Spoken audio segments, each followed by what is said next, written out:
Ladies and gentlemen, tonight, I unveil shadows that whisper through the cracked walls of Lahore College for Women University. Behind ivy-covered bricks, strange echoes creep after midnight. Students speak of a locked lobby room 206A where lights flicker without electricity, and old diaries bleed ink on their own. A girl vanished in 1997. They say she still roams the halls, her footsteps wet, though no rain falls. Teachers warn of mirrors in the West Wing and never look too long. One did, and now only her voice remains, calling from a girls' hostel at 3:03 a.m. This is LCWU, a broken bar exposed. Even the most prestigious walls can hide chilling secrets of what lies beneath. Tradition may haunt the present. Lahore College for Women University, with its towering gates and proud heritage, stands as an emblem of education and progress. But behind those gates, beyond the corridors filled with echoing footsteps and the sweet fragrance of old books, there are stories that are never spoken aloud. Stories passed in whispers between students, stories too strange to be fiction, too dark to be ignored. They slither through the silence like smoke from an unseen fire, wrapping themselves around the minds of those who dare to stay after hours. The walls of the college, painted and repainted over decades, have seen more than they will ever tell. Some claim they bleed on certain nights, so tiny red rivulets seeping through the cracks near the old chemistry lab. The lab was sealed in the early 2000s after an unexplained incident left the room scorched and a professor missing. They say her voice can still be heard humming a lullaby from behind the heavy wooden door, a lullaby that no one taught her or one that no one can trace to any known melody. There's a staircase near the library that never seems to end. Walk it during the day, and it's a regular climb. Walk it at dusk, and you may find yourself looping, higher and higher, with the floor never arriving. A student once tried to film it,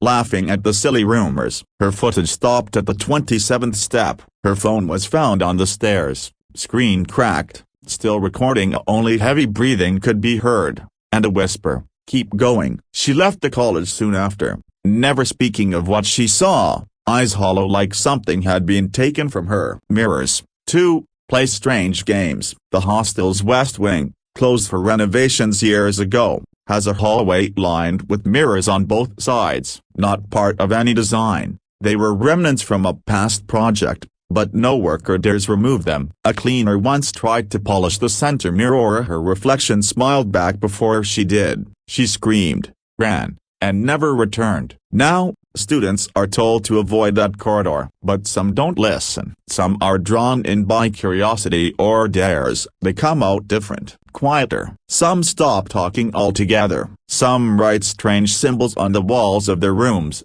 symbols no one can translate. The oldest tree in the courtyard is said to be cursed. Its roots twist like veins above the earth, and no birds perch on its limbs. Generations of students have reported dreams involving that tree, always the same. They stand beneath it, and something calls to them from the hollow. A voice, softer and broken, like wind through dry leaves. A few have gone to the tree after such dreams. One girl buried something beneath a locket. They think no one has dared dig it up. Since then, the tree seems to lean closer to the hostel windows. At 3:03 a.m., strange things begin to stir. It's the time most disturbances are reported. Lights flicker, fans turn off, laughter echoes down the halls, but no one is there. Students who stay up late tell of knocks on their doors, perfectly timed. The three slow knocks, then silence. When opened, no one is there, but a faint scent of jasmine hangs in the air, even in the winter months. It's said to be the favorite perfume of a girl who died tragically in 1997.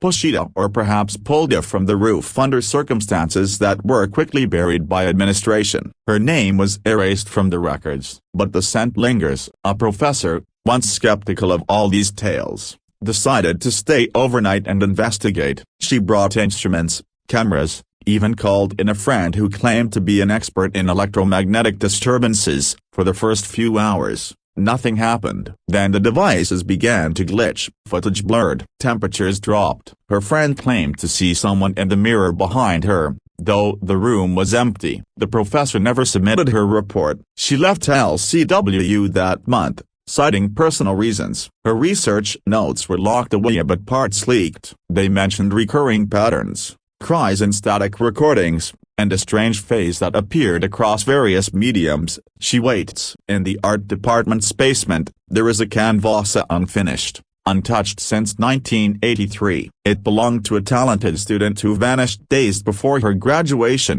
The painting is of the courtyard, but every time someone looks at it, something has changed. A face in the window, a shadow by the tree. Most chilling, though, is the latest addition, an exact likeness of a current student, someone who swears she's never posed for it. She doesn't sleep in her dorm anymore. Sometimes, alumni return, drawn by nostalgia, but a few come back with warnings. They speak of the woman in white who follows them in dreams. She wears a Lahore College uniform from the 1950s and hums an old radio tune. They say if you see her 3 times, something happens. No one who's seen her 3 times has ever shared what. Some believe she's tied to the mirror corridor, others to the chemistry lab, others still to a diary found in the library archive. A diary filled with names of students who dropped out or died, names written in ink that fades and reappears with the phases of the moon. The janitors, the silent keepers of the college,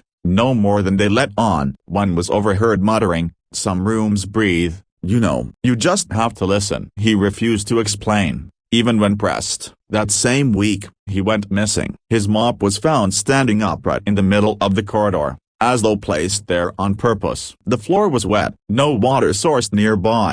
There are rumors of a door with no handle in the eastern wing, behind an old bookshelf that rarely moves. When it does, some claim to hear whispers in a language they don't understand. A few brave or foolish students tried to break in. Their equipment failed. Flashlights went out. One girl fainted, and when she awoke, her arms were covered in handprints too small to be adult, too large to be childlike. She was hospitalized for a week, and now refuses to talk about that night. Stranger still is the bell that rings sometimes at night. There's no reason for it. No one rings it. It's not connected to the electric system anymore, but it also once, long and slow. Each time it does, someone reports a dream of drowning. Even those who've never swum a day in their lives. These dreams always end with the same image, the Lahore College emblem, submerged in dark water, glowing faintly as something stirs behind it.